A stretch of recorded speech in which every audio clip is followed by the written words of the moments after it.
Hello, and what I thought I'd do here is show you, do a little tutorial, show you how to upgrade the firmware on your Roland GR-55 guitar synthesizer. Somebody left a message asking how easy it was, and I thought, well, rather than typing out a long explanation, a badly written long explanation, I could actually illustrate the whole process to you using the medium of YouTube and video.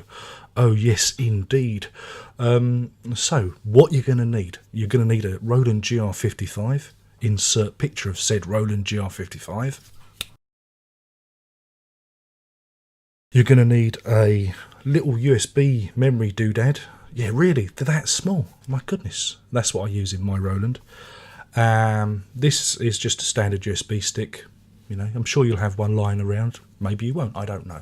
But it will need to be formatted to the FAT32 format. It's got nothing to do with me, all right? It's just the format. It's how these things are formatted. So format it to FAT32, and then you'll need to go to the Roland support website. There'll be a link in the description. I'll make it nice and easy for you, where you can download the firmware, and it's the firmware version 1.50 at this moment in time. In this present moment, it may have changed historically. Who knows how long this video will be here? In 10 years time it could be something else. My goodness, YouTube in 10 years time, who would have thought? Then you need to, of course, copy said firmware onto USB sticky. I'll show you how to do that in a moment. And then put it back into your GR-55 and go through the upgrade process, which again will be illustrated. Now I'm going to hand you over to my good friend Darren, who's going to show you the wheres, whys and wherefores of it all.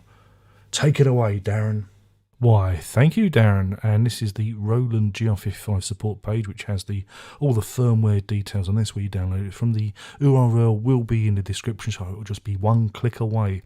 And when you get to the bottom, you just have to agree to download the file, and the file is in various formats. Windows 7. There's also supplementary files which features the patch list and how to do all of this. Now, copying the files over, I'm just going to show you how to do Q transition. The top file is the actual zip file with the bin file in. Bottom window is the USB stick, and you just drag it onto one from the other. As simple as that. It'll be the same for Windows. Now we're at the GR-55 itself. I'm going to show you how to check what your firmware is. Now you need to press the page left and right buttons whilst you fire up.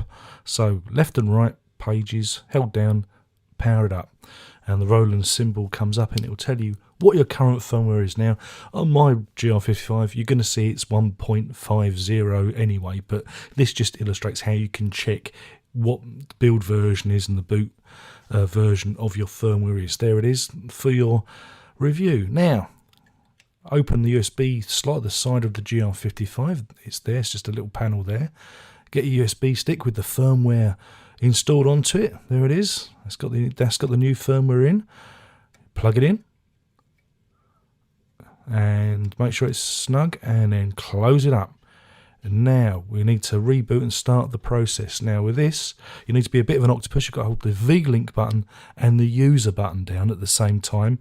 Now I can't quite reach the power button like that, so I tend to do it big hand like this: V-Link, user button, and then power it on. It'll take a little while for the process to begin, but don't panic. Just keep those buttons pressed down, and whatever you do, don't turn the power off. Same with any firmware update. Always make sure the power is staying on.